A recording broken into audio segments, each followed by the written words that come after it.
The Galactic Council trembled as humans emerged from the quarantine zone. Part 1. Breach of Silence. The grand chamber of the Galactic Council fell silent as the massive obsidian doors swung open.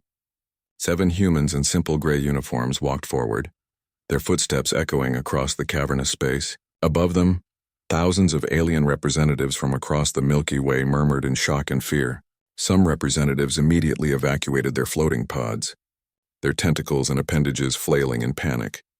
Ambassador Thomas Morgan led the human delegation, his weathered face betraying no emotion as he approached the central platform. The Council's supreme arbiter, Zorlax, a towering crystalline entity, rose from its dais. Light fractured through its body, casting rainbow patterns across the chamber floor. "Humans," Zorlax's voice resonated through the chamber. "Your species was contained within the Sol quarantine zone for a reason. Your presence here violates over 300 galactic laws and treaties." Thomas smiled slightly. "We were never informed of these laws, Arbiter." "One cannot violate laws they were never allowed to know existed." The chamber erupted in outrage as holographic barriers suddenly materialized around the human delegation. Thomas simply raised his hand and the barriers flickered, then dissolved. The council members recoiled in their seats. "We come in peace," Thomas continued calmly, "but we will be heard." Zorlax's crystalline form pulsed with angry light. "How did you breach the quarantine?" "The energy barrier has contained your system for over 500 years. "Perhaps," Thomas replied. "You should have asked why it was necessary to contain us at all." A representative from the Medusan Confederation, a floating mass of blue tentacles and eyes, moved its pod forward. "The human speaks with dangerous ignorance. Their species has been quarantined since they developed nuclear capabilities. They represent a threat to galactic stability." Thomas turned to face the Medusan. "Yet here we stand, having breached your supposedly impenetrable barrier, not with weapons but with understanding. We deserve to know why we've been imprisoned." 6 months earlier, Dr. Eleanor West stood in her underground laboratory beneath the Arizona desert, staring at the data streams flowing across her monitors. Her quantum communications array had detected something impossible. Artificial signals passing through the barrier surrounding Earth's solar system. "It's definitely not natural," she explained to General Rivera, who watched with narrowed eyes. "These signals are encoded. Someone's talking out there and they don't want us to hear." The general's weathered face remained impassive. "Can you decode them?" Eleanor pushed her silver-streaked hair back. "Already have. They're discussing us, General. Earth is under quarantine by something calling itself the Galactic Council. We're prisoners and most of humanity doesn't even know it." General Rivera's expression hardened. "How long?" "Based on the timestamp protocols, at least 500 years. They've been containing us since the Renaissance. The revelation had shaken the world governments to their core. Secretly, a plan was formed. While the public remained unaware, Eleanor and a team of brilliant scientists worked to reverse engineer the alien technology based on the intercepted signals. 3 months of frantic work later, the prototype was ready. A small ship, barely large enough for 7 people, equipped with technology that could mimic the energy signatures used by the barrier's maintenance vessels. Thomas Morgan, a veteran diplomat with experience in the most volatile regions on Earth, was selected to lead the mission. Their goal: breach the quarantine and confront the Galactic Council directly. Now, standing in the council chamber, Thomas felt the weight of humanity's future on his shoulders. "We request formal recognition and the immediate lifting of the Sol quarantine," Thomas announced, his voice steady. "Earth deserves its place among the stars." A tall, serpentine alien with iridescent scales slithered forward. "The human does not understand. Your species possesses unique neural patterns. You develop technologies in concerning ways." Thomas raised an eyebrow. "Concerning how, Counselor?" "Your kind adapts technology unpredictably. You do not follow the established paths of development. It is dangerous." Dr. Eleanor West, standing beside Thomas, stepped forward. "You mean we innovate in ways you can't control or predict?" The serpentine counselor recoiled. "Precisely why the quarantine must remain. Humans cannot be trusted with galactic technologies." Thomas looked around the chamber, noting the fear in the many alien eyes, appendages, and sensory organs focused on them. "Yet some of you are more afraid than others. Why is that, I wonder?"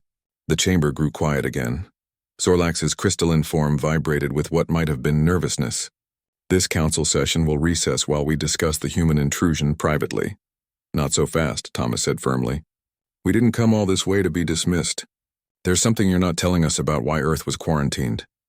A small, previously silent alien with gray skin and enormous black eyes spoke up. The humans must know nothing of the precursor technology. The quarantine protocols are clear. The chamber exploded with angry voices as Zorlax turned to the gray alien. Counselor Reth, you speak out of turn. Thomas exchanged glances with Eleanor. Precursor technology? What is buried on Earth that you're so afraid of us finding? The security forces of various species began moving toward the human delegation. Eleanor subtly activated a device in her pocket. Throughout the chamber, alien technology flickered momentarily. That was a demonstration, she announced. Your systems are vulnerable to us in ways you didn't anticipate. We can disable this entire station if necessary. It was a bluff, but the aliens didn't know that. The security forces halted. Thomas stepped forward again. We propose a compromise. Allow us observer status in the council, while we negotiate the terms of Earth's entry into galactic society. In return, we will share what we know about our unique approaches to technology. Zorlax conferred quickly with several other council members before responding. The humans will be granted temporary observer status only. A committee will be formed to investigate how the quarantine was breached. Thomas nodded. Acceptable for now. As the human delegation was escorted to their assigned quarters, Eleanor whispered to Thomas. They're terrified of us. Did you see how they reacted when I mentioned our neural patterns? Thomas nodded. And what's this precursor technology they mentioned? Something's buried on Earth that they don't want us to find. Or something they don't want us to activate, Eleanor replied. The question is, do we already know about it without realizing what it is? Back on Earth, in a top-secret facility beneath the Antarctic ice, research teams were excavating what they believed to be an ancient meteorite. The object had been discovered during routine thermal scanning of the ice sheet. No one yet realized that the strange geometric patterns on its surface were not natural formations, but writing in the oldest language in the galaxy. The first piece of the awakening engine had been found, just as the humans had made their first appearance before the Galactic Council. The timing was not coincidental, though neither humans nor aliens yet understood why. As Thomas stared out at the vast expanse of stars from the viewport of their quarters, he couldn't shake the feeling that humanity had just taken its first step into a much larger, more dangerous universe than anyone had imagined. And somewhere deep in his mind, he wondered if they had made a terrible mistake. The quarantine, after all, might have been for the galaxy's protection rather than humanity's imprisonment. The Galactic Council trembled as humans emerged from the quarantine zone. Part 2. The Archives of Deception. The central archive of the Galactic Council resembled a living forest of light. Data streams flowed like luminescent rivers between towering crystal pillars that stretched hundreds of meters toward the transparent dome ceiling. Stars glittered beyond, casting a cosmic glow upon Ambassador Thomas Morgan as he followed his alien guide through the maze of information.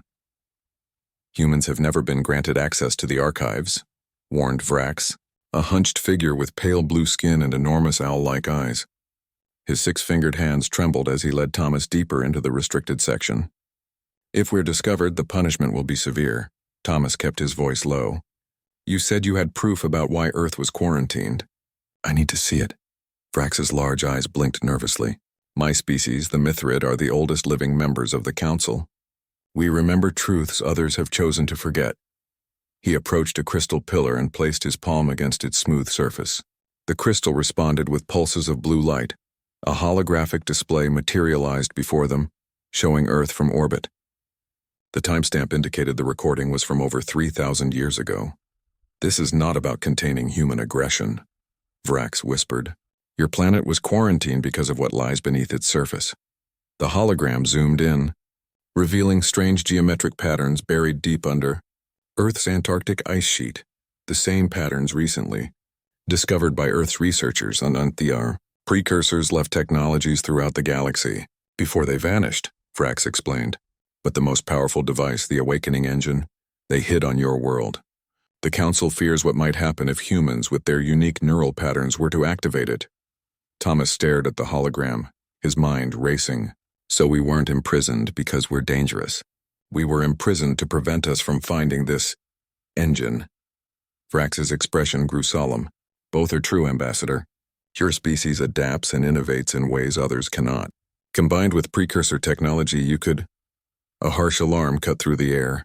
Red lights pulsed between the crystal pillars. We've been discovered, Vrax gasped.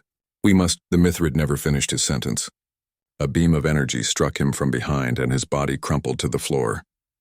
Thomas ducked behind a crystal pillar as security forces rushed into the archives. Aboard the Council Station's diplomatic wing, Dr. Eleanor West paced anxiously in the human delegation's quarters.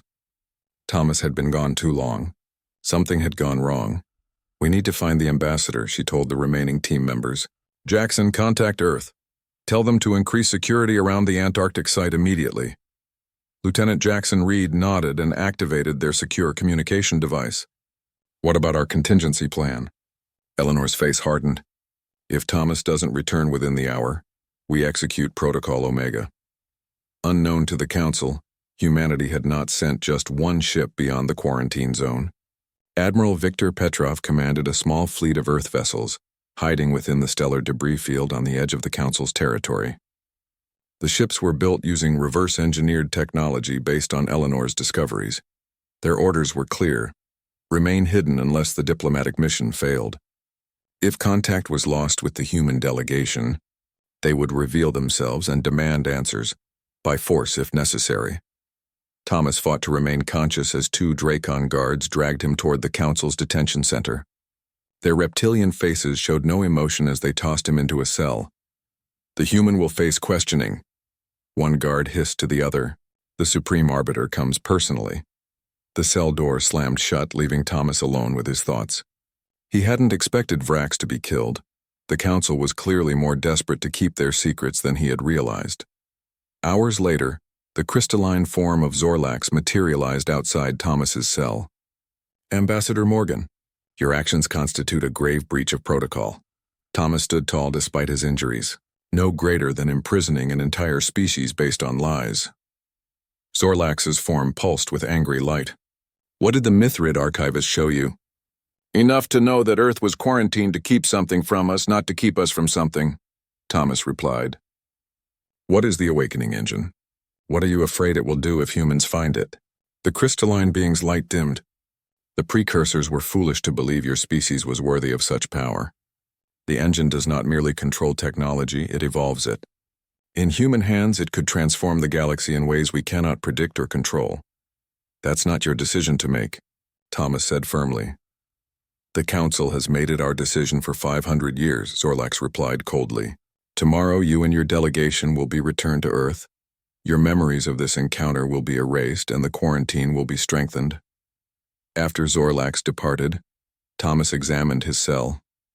The technology was advanced, but perhaps not beyond human ingenuity to overcome. He reached into the lining of his uniform and extracted a small device Eleanor had designed, a neural interface disruptor. If they attempted to erase his memories, this might provide some protection. On Earth, the excavation team in Antarctica made a breakthrough. The object they'd discovered was not a meteorite, but an artificial construct of unknown origin. Its surface was covered with symbols that matched no known human language. Dr. Marcus Bailey, the lead archaeologist, carefully documented the find. Whatever this is, it's been here for thousands of years, possibly longer. And look at this. It's generating its own heat. His assistant pointed to their scanner readings. That's impossible. It's like it's powering up just by being excavated. Unknown to them, every scan, every touch, every analysis they performed was indeed awakening the dormant technology. Deep beneath the ice, ancient systems began to activate. For the first time in millennia, Eleanor received the emergency transmission from Earth while planning Thomas's rescue. The Antarctic team has found something, she told the others. Something big. The description matches what little information we've gathered about this precursor technology. Lieutenant Reed frowned. We need to move quickly. If the Council realizes the engine is being uncovered, they'll destroy Earth rather than let us access it. Eleanor finished grimly. Contact Admiral Petrov. Tell him to ready the fleet. We may need to fight our way out of here. But as they prepared to execute their rescue plan, the station alarms blared. On the central view screen, a massive Council warship dropped out of faster-than-light travel, followed by 3 more. They're mobilizing a fleet, Reed whispered. They're going to attack Earth. Eleanor's face paled. We're out of time. In his cell, Thomas felt the station vibrate as the warships departed. Something had changed. The council was escalating beyond mere containment. A soft chime at his cell door drew his attention.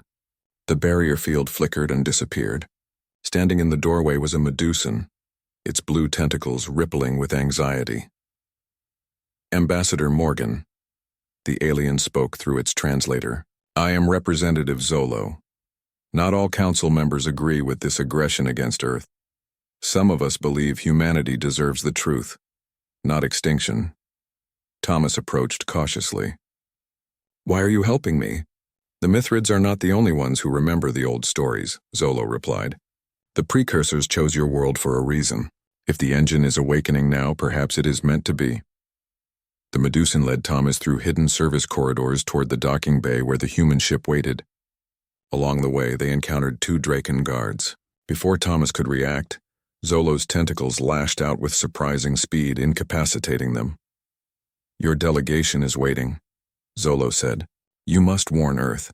The Council fleet carries planet killers, weapons designed to shatter a world's crust. Thomas stared at the alien. Why would they go so far? Fear, Ambassador, pure fear.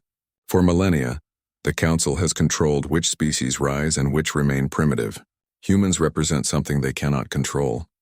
As they reached the docking bay, Thomas spotted Eleanor and the others preparing the ship for departure. One last thing, Ambassador, Zolo said, handing Thomas a small crystal. The complete archives regarding Earth and the engine. The truth your species deserves to know. Thomas accepted the crystal. Thank you. If we survive this, I'll ensure the Council knows not all its members chose extinction over cooperation. Zolo's tentacles rippled in what might have been a gesture of acknowledgement. Go, and may the precursor's wisdom guide your species better than it guided those who came before. As the human ship detached from the station and accelerated away, Thomas shared what he had learned. Eleanor examined the crystal with excitement and trepidation. If this contains what Zolo claimed, we'll finally understand why we were quarantined, she said. But first we need to stop that fleet from reaching Earth. Thomas nodded grimly. Contact Admiral Petrov. It's time to show the Council that humanity will not go quietly back into its cage.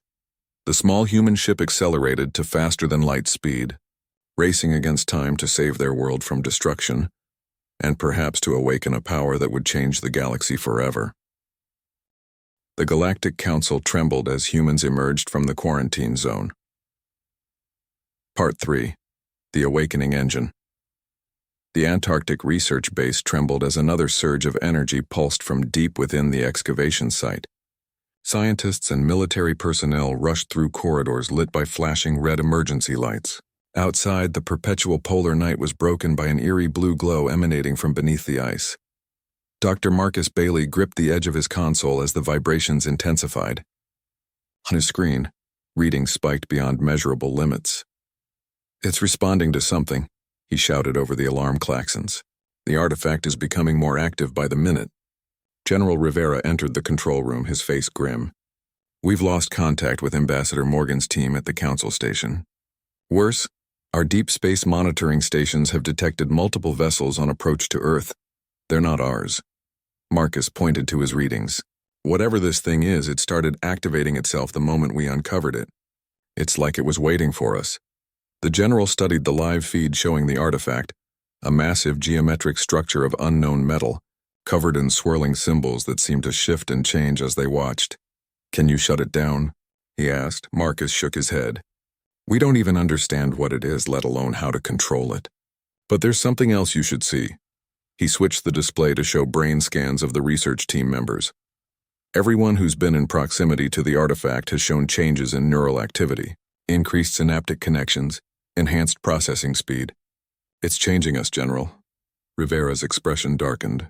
Is it dangerous? Not exactly. It seems to be improving us, making us think differently. Marcus hesitated. Some of the team have started to understand the symbols. They report dreams about how to use the artifact. Use it for what? Before Marcus could answer, a young researcher burst into the room. Sir, we're receiving a transmission from beyond the quarantine zone. It's Ambassador Morgan, aboard Admiral Petrov's flagship, the Defiant. Thomas and Eleanor briefed Earth's military leadership on the approaching Council fleet. They call it a peacekeeping force, Thomas explained, his face grim on the view screen. But their real mission is to destroy the awakening engine before humans can access its power. Admiral Petrov, a broad-shouldered man with steel-gray hair and eyes just as hard, studied the tactical display. Earth's small fleet of 20 ships seemed pathetically inadequate against the hundreds of vessels the Council could summon. "We can't win a direct confrontation," he stated. "Our technology is still primitive compared to theirs despite our recent advances." Eleanor stepped forward. "We don't need to defeat them. Just delay them until we understand what the engine does. The precursors left it on Earth for a reason." Thomas held up the crystal given to him by Zolo. According to the archives, the engine was designed to accelerate technological and biological evolution. The Council fears it because they can't control it, or control us once we've bonded with it, Eleanor added. Admiral Petrov frowned. "Bonded? The awakening engine doesn't just enhance technology," Thomas explained. "It forms a symbiotic relationship with sentient beings. The archives suggest humans have unique neural patterns that make us ideally suited to interface with it." Eleanor's eyes lit with understanding. "That's why they quarantined Earth. Not because we're dangerous on our own, but because we're the only species compatible with the most powerful technology in the galaxy." In the Council chamber, chaos reigned. Representatives argued bitterly about the decision to send the fleet to Earth. "This is genocide," thundered Representative Zolo, his Medusan tentacles lashing with anger. "We are sworn to protect life, not exterminate it because we fear change." Supreme Arbiter Zorlax's crystalline form pulsed with cold light. "The humans cannot be allowed to activate the engine. The consequences would reshape the galaxy." "Perhaps it needs reshaping," a new voice interjected. A tall, feathered being stepped forward, Callista, representative of the ancient avian conclave. "The Mithrid archives speak of cycles. Perhaps this is simply the next turning of the wheel." Zorlax vibrated with rage. "The precursors nearly destroyed the galaxy with their arrogance. Would you have humans repeat their mistakes?" "The precursors chose humans for a reason," Callista replied calmly. "Who are we to interfere with their design?" The chamber divided as more representatives took sides. What had been a unanimous decision for quarantine centuries ago now fractured the Council along philosophical and political lines. Back at the Antarctic base, Dr. Marcus Bailey made a breakthrough. After studying the brain patterns of researchers exposed to the artifact, he had developed a rudimentary interface. "It's responding to our thoughts," he explained to General Rivera. "Not just any thoughts, our creativity, our ability to make intuitive leaps," he demonstrated by placing the neural interface on his head. On the screen, symbols on the artifact began to glow in response. "It's a key," Marcus said, his eyes wide with wonder. "The awakening engine isn't a weapon, it's a gift." "A boost up the evolutionary ladder," Rivera watched skeptically. "Can it help us defend against the Council fleet?" Marcus smiled. "That's exactly what it's designed for. Not destruction, protection. Watch." He focused his thoughts through the interface. Deep beneath them, the engine pulsed with power. Throughout the base, every piece of technology, from simple light fixtures to complex quantum computers, suddenly operated with increased efficiency. "This is just a fraction of its potential," Marcus explained. "With more humans connected to it, networked together, we could advance our technology by centuries in days." Rivera made his decision. "Do it. Whatever it takes to defend Earth." In orbit around Earth, Admiral Petrov's small fleet prepared for battle. Thomas and Eleanor had returned to the Defiant, bringing the knowledge from the Council archives. "The Council fleet will arrive in less than 6 hours," Petrov informed them. "Our defenses are at maximum readiness," but he didn't need to finish. Everyone knew Earth stood little chance against the full might of the Galactic Council. Eleanor studied the data from the Antarctic base. "The engine is becoming more active. Dr. Bailey's team has established a preliminary connection." Thomas gazed at the view screen showing Earth below them, beautiful, blue, and seemingly fragile. "We need more time." Lieutenant Reed, who had accompanied them from the Council station, spoke up. "Sir, I have a suggestion. The Council doesn't know the full capabilities of our ships. We could use that to our advantage." Petrov raised an eyebrow. "Go on." "We create a diversion. Make them think our fleet is larger than it is. Use holographic projection, sensor ghost. Buy Earth a few more hours. The Admiral nodded slowly. It's risky, but it might work. Prepare the fleet.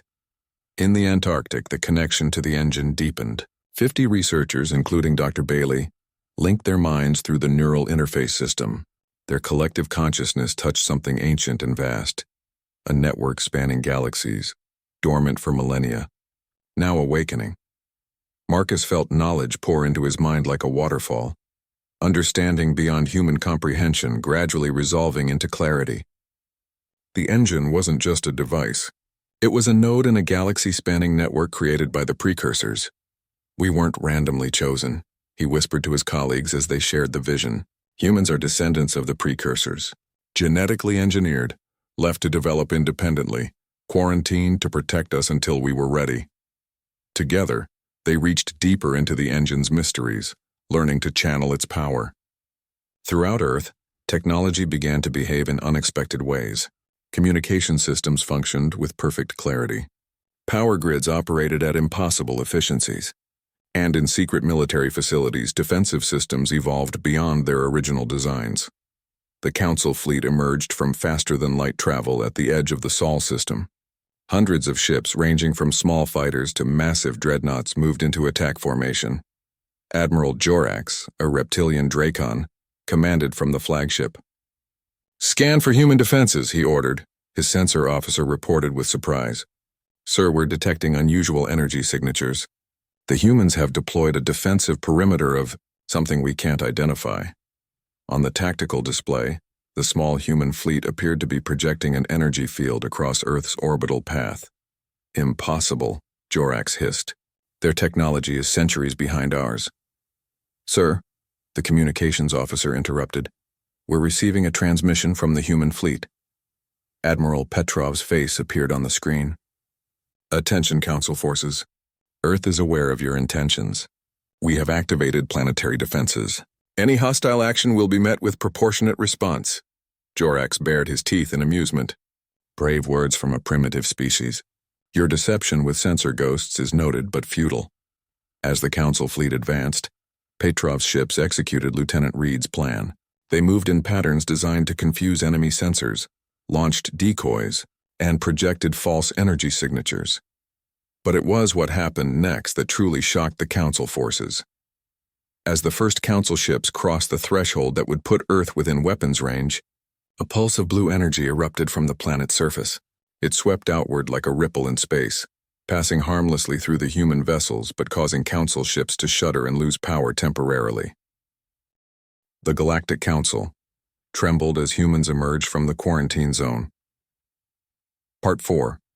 The Altered Stars, the Council diplomatic vessel approached Earth orbit under heavy escort. Through the viewports, the alien delegates watched in fascinated horror as blue energy patterns danced across Earth's atmosphere, visible manifestations of the awakening engine's influence spreading across the planet.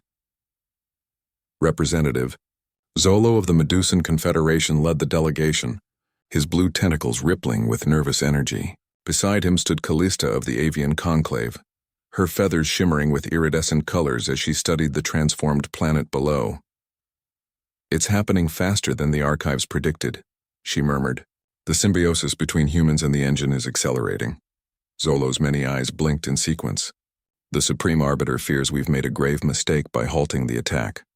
The Draken representatives have already withdrawn from the Council in protest." Callista turned her hawk-like gaze to him. "And what do you believe, Representative Zolo? Was this a mistake?" The Medusan was silent for a moment. "I believe in cycles, Callista. Perhaps it's time for the old order to change." Their ship docked with the human space station Independence, a marvel of engineering that hadn't existed 2 weeks ago. The structure combined familiar human designs with impossible new elements that seemed to defy conventional physics. Ambassador Thomas Morgan greeted the delegation at the airlock. The delegates noticed subtle changes in the human. His eyes held an unnatural clarity, and his movements were more precise than before. "Welcome to Earth space," Thomas said. "We appreciate the Council's decision to pursue diplomacy rather than destruction." Callista inclined her head. Not all Council members agreed. Several species have formed what they're calling the Purification Fleet. They believe the only solution is to destroy Earth completely before the engine's influence spreads further. Thomas's expression remained calm. We're aware of their movements. We've been monitoring Council communications. Zolo's tentacles twisted in surprise. That's impossible. Our encryption has been obsolete to us for approximately 4 days, Thomas finished. Things are changing quickly here. Dr. Eleanor West floated in the zero-gravity laboratory aboard the Independence, surrounded by holographic displays showing data from across the solar system. Her silver-streaked hair drifted around her face as she manipulated the controls with subtle gestures. Since connecting to the engine network, her understanding of quantum physics had expanded beyond anything in human science. Like thousands of other humans linked to the engine, she was becoming something new, an altered one, as they were now called. Admiral Petrov entered the lab, pushing himself expertly through the microgravity environment. Unlike Eleanor, he had chosen to remain unaltered, one of the diminishing number of humans who maintained distance from the engine's influence. The Council delegates have arrived, he reported. They're meeting with Thomas now. Eleanor nodded, her eyes still fixed on the data streams. The Draken breakaway fleet is gathering reinforcements. According to our projections, they'll reach attack strength within 2 weeks. Petrov studied her with concern. In the short time since the engine's activation, a division had formed in human society, between those who embraced transformation and those who feared it.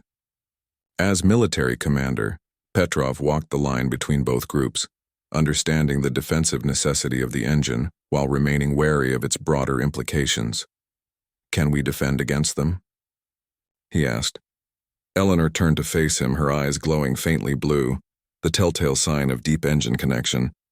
That depends on what you mean by defend, Victor. We could destroy them if necessary, but that's not our purpose. Then what is our purpose? He challenged. What are we becoming, Eleanor? Her expression softened. Something the galaxy needs. Something it's been waiting for. On 12 Council worlds across the galaxy, panic spread as technology began to behave in unexpected ways. Systems that had functioned reliably for centuries suddenly evolved, developing new capabilities and sometimes shutting down entirely to rebuild themselves. On the Draken homeworld, military command centers went dark as weapons platforms reconfigured. On Medusa Prime, medical technology spontaneously developed enhanced healing capabilities. Throughout Council space, the ripples of change spread outward from Earth like an invisible tide. In an emergency session of the remaining Council members, Supreme Arbiter Zorlak struggled to maintain order. The engine's influence has breached quarantine, shouted the representative of the Cygnus Directorate, a gaseous being contained within an environmental suit. Our central processing networks are evolving beyond our control. Zorlax's crystalline form vibrated with tension. The humans claim they cannot stop the process even if they wanted to.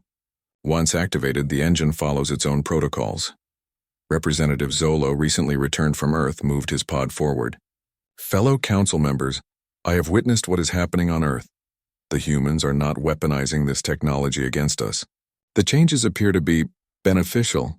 Beneficial? The Cygnus representative's voice rose in pitch. Our society functions through perfect technological control. Any deviation threatens our very existence. Callista of the Avian Conclave spread her wings for attention. The Mithrid Archives spoke of this moment. The awakening is not meant for one species, but for all sentient life. The humans are merely the conduits, Zorlax turned to her. What exactly did you witness on Earth, Representative?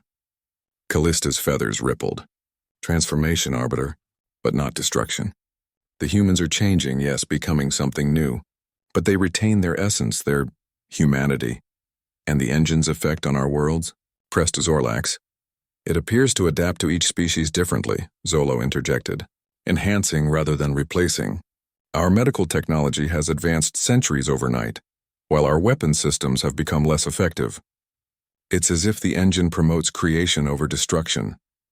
The council chamber fell into troubled silence, broken only when an aide rushed in with urgent news. Arbiter, the Draken purification fleet has launched. They've been joined by the Cygnus Directorate and 4 other species.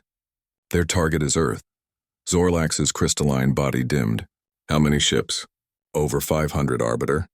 The largest fleet assembled since the Thalassian conflict. On Earth, In what had once been the Antarctic research base but had now expanded into a sprawling complex of impossible architecture, Dr. Marcus Bailey monitored the engine's core. Around him, hundreds of altered humans worked at stations that responded to thought as much as touch. The council delegates have been shown everything, he told his team. Whether they understand is another matter. His chief assistant, Dr. Lydia Okafor, nodded. Like all the altered, her eyes held that distinctive blue luminescence. Understanding will come with time. The engine's purpose is becoming clearer each day. Marcus touched a console, bringing up images from across the galaxy. Council worlds experiencing the first waves of transformation. We're approaching a critical threshold. Once enough systems have evolved, the process becomes self-sustaining. And the purification fleet? Lydia asked. Marcus's expression grew troubled. They represent the final test. Whether humanity chooses destruction or transcendence when faced with annihilation. Above them, embedded in the ceiling of the vast chamber, the original artifact glowed with pulsing blue light. What had once seemed merely a strange geometric object was now recognized as just one node of the vast awakening engine. A system spanning the galaxy, dormant for millennia, now stirring to life. Aboard the flagship of the Purification Fleet, Grand Admiral Krell of the Drakon Imperium prepared for war. His scaled face was set in grim determination as he reviewed the battle plans. The human defenses have been enhanced by the engine, reported his tactical officer. Conventional weapons may prove ineffective. Krell bared his teeth. That is why we bring the planet killer. We won't need to penetrate their defenses if we shatter the planet itself. The planet killer, officially designated as a planetary reconstruction device, was the most destructive weapon in known space. Developed during the Thalassian conflict, it could destabilize a planet's core, causing catastrophic tectonic collapse. Its use had been banned by council decree for over 1,000 years. The target is not just Earth, Krell continued. We must destroy every human outpost, every ship. Their entire species carries the engine's influence now. What Krell didn't say, what few in the Purification Fleet acknowledged openly, was the real reason for their desperate assault. On several council worlds, including the Drakon homeworld, individuals had begun to show signs of transformation. Eyes with the telltale blue glow, enhanced cognitive abilities, a strange calm certainty about the future. The engine's influence wasn't being carried by humans. It was spreading through the fundamental network of reality itself. On the Independence Station, Thomas and Eleanor met with Admiral Petrov to discuss the approaching threat. The Purification Fleet will reach Earth in 3 days, Petrov reported. Their force is considerably larger than we anticipated. Thomas nodded calmly. And our defenses? Enhanced but untested against a force of this size. The engine has transformed our technology, but we're still learning its capabilities, Alea. The Galactic Council trembled as humans emerged from the quarantine zone. Part 5. The new council. The Grand Chamber of the Galactic Council had never held such a diverse assembly. Where once only recognized council species occupied the tiered seating, now representatives from across the galaxy gathered, both traditional delegates and the blue-eyed altered from hundreds of worlds. In the center of the chamber stood Ambassador Thomas Morgan, his presence commanding attention despite the grand scale of the venue. Beside him, Dr. Eleanor West and Admiral Victor Petrov represented different facets of humanity. The altered and the unaltered, the transformed and the traditional. Facing them was Supreme Arbiter Zorlax, his crystalline form dim with uncertainty. Around him, the remaining council leadership watched with a mixture of fear, curiosity, and in some cases the calm certainty that came with transformation. This emergency session will come to order, Zorlax announced, his voice lacking its usual authoritative resonance. We face an unprecedented situation. The quarantine of Earth has not merely been breached, it has become irrelevant. Thomas stepped forward. Supreme Arbiter, honored representatives, we come not as conquerors, but as catalysts. The awakening engine was never meant for humans alone. We were merely the key to activate a process that involves all sentient life. A Drakon representative rose, his scales gleaming under the chamber's lights. Unlike Grand Admiral Krell, who had ultimately chosen isolation rather than transformation, this Drakon's eyes glowed with the blue light of the altered. I am Telox of the Drakon Imperium, he announced. Once I feared what humanity might bring.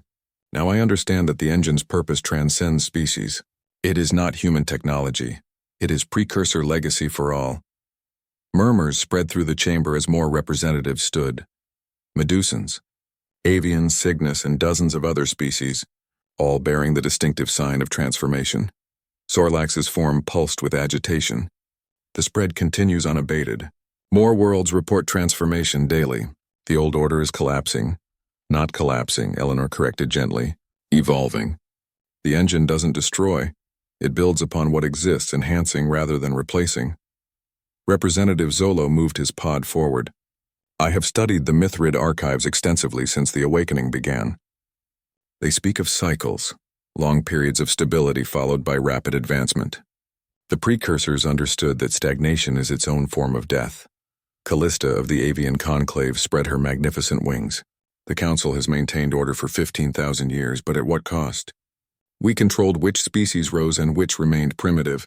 We decided the path of galactic development based on fear rather than potential. Zorlax vibrated defensively. We prevented wars, protected developing worlds, maintained balance. You enforced stasis, Thomas interjected. The quarantine of Earth was just one example. How many other species have been held back because they developed in ways you couldn't control? The chamber fell silent as the accusation hung in the air. Admiral Petrov, who had remained silent until now, stepped forward. As one of the diminishing number of unaltered humans, his perspective carried special weight. I was skeptical of the engine's influence, he admitted. I feared we were losing our humanity, becoming something alien. But I've watched carefully these past months. The altered retain what makes them unique, their cultures, their values, their identities. They simply see beyond old limitations. He turned to face the assembled representatives. I remain unaltered by choice, and that choice has been respected. Not everyone is ready for transformation, and not everyone needs to be. The engine offers possibility, not compulsion. On the view screen dominating one wall of the chamber, images from across the galaxy displayed the changes wrought by the awakening. On world after world, technology had evolved beyond its original design, becoming more efficient, more sustainable, more elegant. Energy crises that had plagued civilizations for centuries resolved as power generation systems transformed. Medical technology advanced to cure diseases long thought untreatable. But the most profound changes were less visible: the expansion of consciousness, the deepening of connection between minds, the dissolution of barriers to understanding. The altered didn't merely think faster. They thought differently, seeing patterns and possibilities invisible to their former selves. Eleanor gestured to the display. This is not the end of your civilizations, but a new beginning. The engine enhances what already exists, it doesn't replace it. Zorlax's light pulsed skeptically. And those who choose to remain as they are? What place exists for the unaltered in this new order? Thomas smiled. The same place that's always existed. The awakening doesn't force uniformity. It celebrates diversity. The unaltered perspective remains valuable, grounding the altered in the practical realities of existence. He pointed to Admiral Petrov.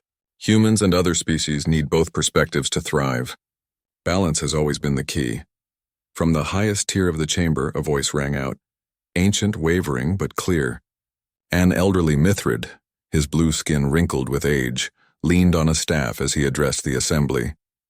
I am Archivist Navarre, keeper of the oldest memories, he announced. What you witnessed today has happened before, though few records remain. The precursors weren't a single species but a collective, diverse beings who achieved harmony, without sacrificing identity. The chamber listened in rapt attention as the ancient archivist continued. They seeded worlds across the galaxy, including Earth, preserving their legacy against the cycle of rise and fall that all civilizations face. Humans were not chosen randomly.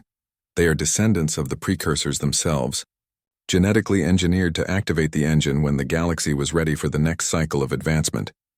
Murmurs of shock rippled through the assembly. Thomas and Eleanor exchanged glances.